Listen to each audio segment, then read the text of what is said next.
ছোটবেলায় একটি কবিতা পড়েছিলাম, যে কবিতাটি হচ্ছে, এমন জীবন তুমি করিবে গঠন, মরিলে হাসিবে তুমি, কাঁদিবে ভুবন।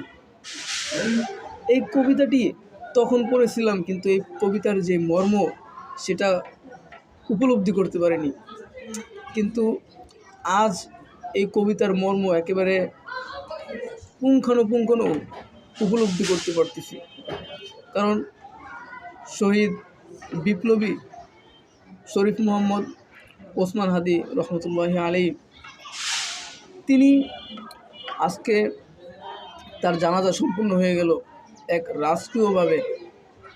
বাংলাদেশে মনে হয় ইতিপূর্বে এভাবে রাজকীয়ভাবে এত মানুষের সমাগম এবং এত মানুষের মায়া কান্না জড়িত জানাজা কারোই হয়নি।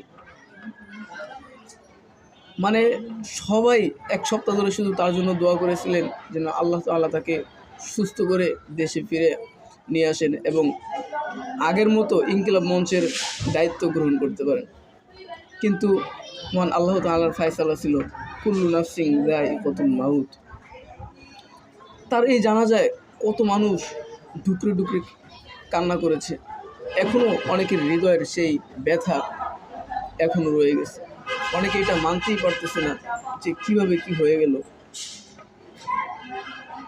তো আমরা সকলেই শহীদ ওসমান হাদি রহমতুল্লাহি আলাইহির জন্য দোয়া করব এবং তার যেই চিন্তা চেতনা, তার যেই বিপ্লবী কণ্ঠস্বর, তিনি যেই ধারা নিয়ে সম্মুখে রাজনৈতিক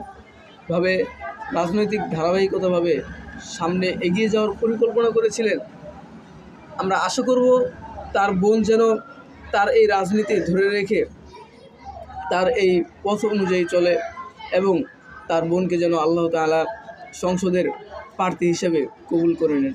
আমিন ইয়া রাব্বাল আলামিন।